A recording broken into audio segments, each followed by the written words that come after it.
এবার তারেক রহমান নভেম্বরের মধ্যেই দেশে ফিরবেন আশা সালাউদ্দিন আহমদের। আরো বিস্তারিত জানিয়ে দিব।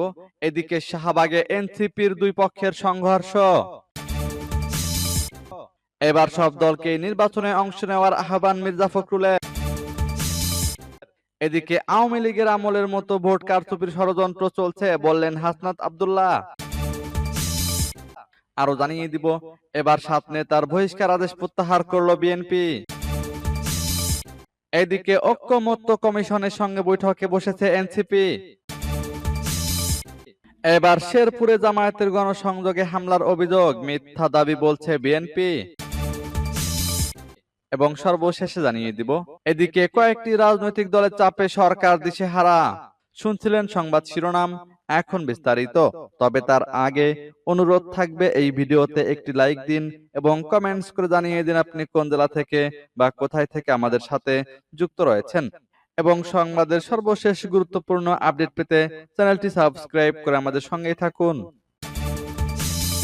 এবার তারেক রহমান নভেম্বরের মধ্যেই দেশে ফিরবেন আশা সালাউদ্দিনের। বিএনপির ভারপ্রাপ্ত চেয়ারম্যান তারেক রহমান আগামী নভেম্বর মাসের মধ্যেই দেশে ফিরবেন বলে আশা করছেন দলটির স্থায়ী কমিটির সদস্য সালাউদ্দিন আহমদ। তিনি বলেন, বিএনপির ভারপ্রাপ্ত চেয়ারম্যান তারেক রহমান আশা করি নভেম্বরের মধ্যেই দেশে ফিরবেন। শুক্রবার বিকেলে রাজধানীর গুলশানে নিজ বাসভবনে সাংবাদিকদের সঙ্গে আলাপকালে এ কথা জানান সালাউদ্দিন। তারেক রহমানের দেশে ফেরার সুনির্দিষ্ট কোনো তারিখ আছে কিনা জানতে চাইলে সালাউদ্দিন আহমদ সাংবাদিকদের বলেন, খুব শিগগিরই নির্ধারিত তারিখটি জানতে পারবেন। আশা করি নভেম্বরের মধ্যেই তিনি ফিরবেন। জাতীয় নির্বাচনে বিএনপির ভারপ্রাপ্ত চেয়ারম্যান তারেক রহমান কোন কোন আসন থেকে নির্বাচন করতে পারেন এমন প্রশ্নের জবাবে সালাউদ্দিন আহমেদ বলেন, দলের ভারপ্রাপ্ত চেয়ারম্যান তো অবশ্যই নির্বাচনে অংশগ্রহণ করবেন। তিনি তো সেটা সাক্ষাৎকারেই বলে দিয়েছেন। আসন পরে নির্ধারিত হবে। বাংলাদেশের যে কোনো আসন থেকে তিনি নির্বাচন করতে পারেন। এদিকে শাহবাগে এনসিপির দুই পক্ষের সংঘর্ষ। পূর্ব লেনদেন সংক্রান্ত বিরোধের জের ধরে জাতীয় নাগরিক পার্টির দুই গ্রুপের মধ্যে সংঘর্ষের ঘটনা ঘটেছে। এই ঘটনায় একজন আহত হয়েছেন। শুক্রবার সন্ধ্যায় রাজধানীর শাহবাগের শহীদ আবু সাইদ কনভেনশন হলে 2য় তলায় এ সংঘর্ষের ঘটনা ঘটে। কনভেনশন হলে 3য় তলায় এনসিপি ঢাকা মহানগর ও ঢাকা জেলার সমন্বয় সভা চলছিল। ওই সময় 2য় তলায় এনসিপির মোহাম্মদপুর ও বংশাল থানার নেতাকর্মীদের মধ্যে কথা কাটাকাটি হয়। সন্ধ্যা 6:15টার দিকে তা সংঘর্ষে রূপ নেয়। এতে ইউসুফ নামে বংশাল থানার এক কর্মী আহত হন। খোঁজ নিয়ে জানা যায় 3 মাস আগে বংশাল থানার কয়েকজন নেতা মোহাম্মদপুরের একটি কোম্পানির সঙ্গে আর্থিক লেনদেন করেন। বিষয়টি ঢাকা মহানগর উত্তরের শোয়েব নামে এক নেতাকে জানানো হলে তিনি মোহাম্মদপুর থানার রিয়ান নামে এক নেতাকে সহযোগিতার দায়িত্ব দেন। অভিযোগ রয়েছে, রিয়ান বংশালের নেতাদের কাছ থেকে 2 লাখ টাকা নেন এবং তাদের আটকে রাখারও চেষ্টা করেন। পরে তারা পালিয়ে আসেন। এবার সব দলকেই নির্বাচনে অংশ নেওয়ার আহ্বান মির্জা ফখরুলের। ছোটখাটো সমস্যা দূরে রেখে গণতান্ত্রিক ব্যবস্থাকে সমুন্নত রাখতে সব রাজনৈতিক দলকে আগামী জাতীয় নির্বাচনে অংশ নেওয়ার আহ্বান জানিয়েছেন বিএনপির মহাসচিব মির্জা ফখরুল ইসলাম আলমগীর। শনিবার দুপুরে রাজধানীর শিল্পকলা একাডেমিতে নয়া দিগন্তের প্রতিষ্ঠাবার্ষিকী অনুষ্ঠানে এই আহ্বান জানান তিনি। ফখরুল বলেন, বিগত ফ্যাসিবাদী সরকারের আমল থেকে নয়া দিগন্ত সংগ্রাম করে গেছে। এই পত্রিকার কর্মীরা অনেকভাবে দেশের মানুষের আকাঙ্ক্ষা পূরণে অবদান রেখেছেন। বিগত ফ্যাসিস্টের আমলে বিএনপির 60 লাখ কর্মীকে মিথ্যা মামলা দেওয়া হয়েছে, 2000 কর্মীকে খুন করা হয়েছে এবং অনেকে গুম হয়েছে বলে অভিযোগ করেছেন দলের মহাসচিব। তিনি বলেন, বাকশাল প্রতিষ্ঠার পর থেকেই গণমাধ্যমের উপর অনেক অত্যাচার চালানো হয়েছে। সেই বাকশাল বিলুপ্তির পর জিয়াউর রহমান গণমাধ্যমের স্বাধীনতা নিশ্চিত করেন। সংস্কারের শুরুটা হয় তার আমল থেকেই। জুলাই গণঅভ্যুত্থানের শহীদদের শ্রদ্ধা জানিয়ে ফখরুল বলেন, নির্বাচনের ঘোষণা হয়েছে। আশা করছি এর মধ্যে সংস্কারের বিষয়গুলো নিষ্পত্তি হয়ে গেছে। গ্রহণযোগ্য নির্বাচনের মাধ্যমেই গণতান্ত্রিক প্রক্রিয়ায় আমাদের উত্তরণ ঘটবে। এদিকে আওয়ামী লীগ আমলের মতো ভোট কারচুপির ষড়যন্ত্র চলছে বললেন হাসনাত আব্দুল্লাহ। জাতীয় নাগরিক পার্টির মুখ্য সংগঠক হাসনাত আব্দুল্লাহর অভিযোগ, আসন্ন সংসদ নির্বাচনে বাংলাদেশ আওয়ামী লীগের মতো কারচুপির ষড়যন্ত্র চলছে। শুক্রবার রাজধানীর শাহবাগে শহীদ আবু সাইদ ইন্টারন্যাশনাল কনভেনশন সেন্টারে এনসিপির এক সভায় এ অভিযোগ করেন তিনি। এনসিপির ঢাকা মহানগর এবং ঢাকা জেলা শাখা নিয়ে এ সভা হয়। হাসনাত আব্দুল্লাহ বলেন, একটা ইলেকশন ইঞ্জিনিয়ারিং এর দিকে আবার আমরা যাচ্ছি। 2024, 2018 ও 2014 সালের যে বিতর্কিত নির্বাচন হয়েছে, আমরা চাই না এই বিতর্কিত নির্বাচনের আর পুনরাবৃত্তি হোক। কিন্তু আমরা দেখতে পাচ্ছি যেভাবে নির্বাচন প্রক্রিয়া চলছে, সেই প্রক্রিয়ায় আরো একটি প্রি ইঞ্জিনিয়ার্ড একটি নির্বাচন আবার জাতি উপহার পাবে।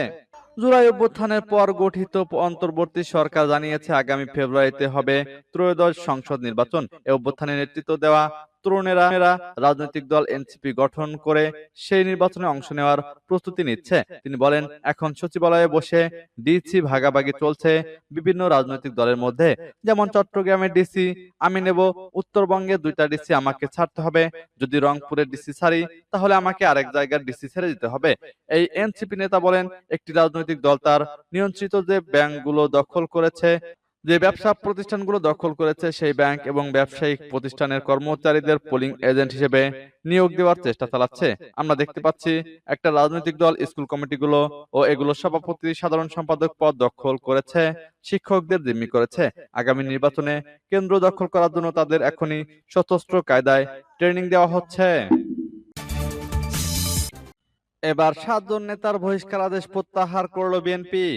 দলীয় শৃঙ্খলা ভঙ্গ এবং দলের নীতি ও আদর্শ পরিপন্থী কার্যকলাপের কারণে বহিষ্কার দেওয়া বিএনপির 7 নেতার বহিষ্কার আদেশ প্রত্যাহার করেছে দলটি। শুক্রবার বিএনপির সিনিয়র যুগ্ম মহাসচিব রুহুল কবির রিজভী স্বাক্ষরিত এক বিজ্ঞপ্তিতে তাদের বহিষ্কার আদেশ প্রত্যাহার করা হয়। বিজ্ঞপ্তিতে বলা হয়েছে, দলীয় শৃঙ্খলা ভঙ্গ এবং দলের নীতি ও আদর্শ পরিপন্থী কার্যকলাপের জন্য বিএনপি জাতীয় নির্বাহী কমিটির সাবেক সদস্য ও ময়মনসিংহ দক্ষিণ জেলাধীন ভালুকা উপজেলা বিএনপির সাবেক আহ্বায়ক ফখরুদ্দিন আহমেদ বাচ্চু, গাজীপুর মহানগর বিএনপির সাবেক সিনিয়র যুগ্ম আহ্বায়ক রাকিবুল উদ্দিন সরকার পাপ্পু, চট্টগ্রাম উত্তর জেলা বিএনপির সাবেক যুগ্ম আহ্বায়ক রুহুল আমিন চেয়ারম্যান, পিরোজপুর জেলাধীন মঠবাড়িয়া উপজেলা বিএনপির সাবেক আহ্বায়ক রুহুল আমিন দুলাল, নীলফামারী জেলাধীন জলঢাকা উপজেলা বিএনপির সাবেক সভাপতি ফাহমিদ ফয়সাল চৌধুরী কমেট, রংপুর জেলা বিএনপির সাবেক সদস্য মোকাররম হোসেন সুজন এবং রংপুর জেলা বিএনপির সাবেক সদস্য মোহাম্মদ আলী সরকারকে বিএনপির প্রাথমিক সদস্য সহ সকল পর্যায়ের পদ থেকে বহিষ্কার করা হয়েছিল। আবেদনের প্রেক্ষিতে দলীয় সিদ্ধান্ত মোতাবেক তাদের বহিষ্কার আদেশ প্রত্যাহার করে প্রাথমিক সদস্য পদ ফিরিয়ে দেওয়া হয়েছে বলে বিজ্ঞপ্তিতে উল্লেখ করা হয়েছে। এদিকে ঐকমত্য কমিশনের সঙ্গে বৈঠকে বসেছে এনসিপি। জাতীয় ঐকমত্য কমিশনের সঙ্গে বৈঠকে বসেছে জাতীয় নাগরিক পার্টির একটি প্রতিনিধি দল। শনিবার সকাল 10:15টার দিকে জাতীয় সংসদ ভবনের এলডি হলে এ বৈঠক শুরু হয়েছে। এনসিপির প্রতিনিধি দলে রয়েছেন দলের সদস্য সচিব আক্তার হোসেন, যুগ্ম আহ্বায়ক সরোয়ার তুষার, জাবেদ রাশিন, খালেদ সাইফুল্লাহ ও যুগ্ম সদস্য সচিব জহিরুল ইসলাম মুছা। সাক্ষাৎকালে এনসিপির প্রতিনিধি দল জুলাই সনদে বাস্তবায়ন আদেশ, আইনি ভিত্তি সহ সনদের নানা বিষয়ে আলোচনা করেছে বলে জানা গেছে। অন্যদিকে জাতীয় ঐকমত্য কমিশনের সহসভাপতি আলী রিয়াজ সহ কমিশনের সদস্যরা উপস্থিত রয়েছেন। এবার শেরপুরে জামায়াতের গণসংযোগে হামলার অভিযোগ মিথ্যা দাবি বলেছে বিএনপি। শেরপুর 1 আসনে বাংলাদেশ জামায়াত ইসলামী মনোনীত সংসদ সদস্য প্রার্থী হাফেজ রাশিদুল ইসলামের গণসংযোগে বিএনপির নেতাকর্মী হামলা করেছে বলে দলটি অভিযোগ করেছে। স্থানীয় জামায়াত নেতা কর্মীদের দাবি, এ ঘটনায় ছাত্র শিবিরের সাবেক সভাপতি সহ 10 জন আহত হন। তবে অভিযোগটিকে মিথ্যা ও ষড়যন্ত্রমূলক দাবি করেছেন জেলা বিএনপির নেতাকর্মীরা। শুক্রবার বিকেলে সদর উপজেলার 10 নম্বর চরপক্ষিমারি ইউনিয়নের ডাকপাড়া গ্রামে এই ঘটনা ঘটে। এই হামলায় বিএনপিকে দায়ী করে গতকাল সন্ধ্যায় শহরে প্রতিবাদ ও বিক্ষোভ মিছিল করেছেন জামায়াতের স্থানীয় পর্যায়ের নেতাকর্মীরা। জেলা জামায়াতের নেতাদের ভাষ্য, জাতীয় সংসদ নির্বাচনের প্রচারণার অংশ হিসেবে গতকাল বিকেলে চরপক্ষিমারি ইউনিয়নে গণসংযোগ চলছিল। প্রার্থী রাশেদুল ইসলাম নেতাকর্মীদের নিয়ে ডাকপাড়া গ্রামে গেলে লাঠিসোঁটা নিয়ে তাদের উপর অতর্কিত হামলা চালায় বিএনপির নেতাকর্মী ও সমর্থকেরা। এতে জামায়াতের নেতাকর্মী সহ অন্তত 10 জন আহত হন। পরে আশেপাশের লোকজন আহত ব্যক্তিদের উদ্ধার করে জেলা সদর হাসপাতালে নিয়ে যান। এদিকে কয়েকটি রাজনৈতিক দলের চাপে সরকার দিশেহারা, বললেন মঞ্জু। এবি পার্টির চেয়ারম্যান মুজিবুর রহমান মঞ্জু বলেছেন, অন্তর্বর্তী সরকারের নিরপেক্ষতা এখন প্রশ্নবিদ্ধ। তারা কখনো এক দলকে আবার কখনো আরেক দলকে খুশি রাখার নীতি গ্রহণ করেছে। কয়েকটি রাজনৈতিক দলের চাপে সরকার এখন দিশেহারা। তারা সুষ্ঠু নির্বাচন আয়োজন করতে পারবে এমন আস্থা রাখা কঠিন। শুক্রবার সকালে ঝিনাইদহ সফরকালে শহরের একটি রেস্তোরাঁয় স্থানীয় গণমাধ্যম কর্মীদের সঙ্গে মতবিনিময়কালে তিনি এসব কথা বলেন।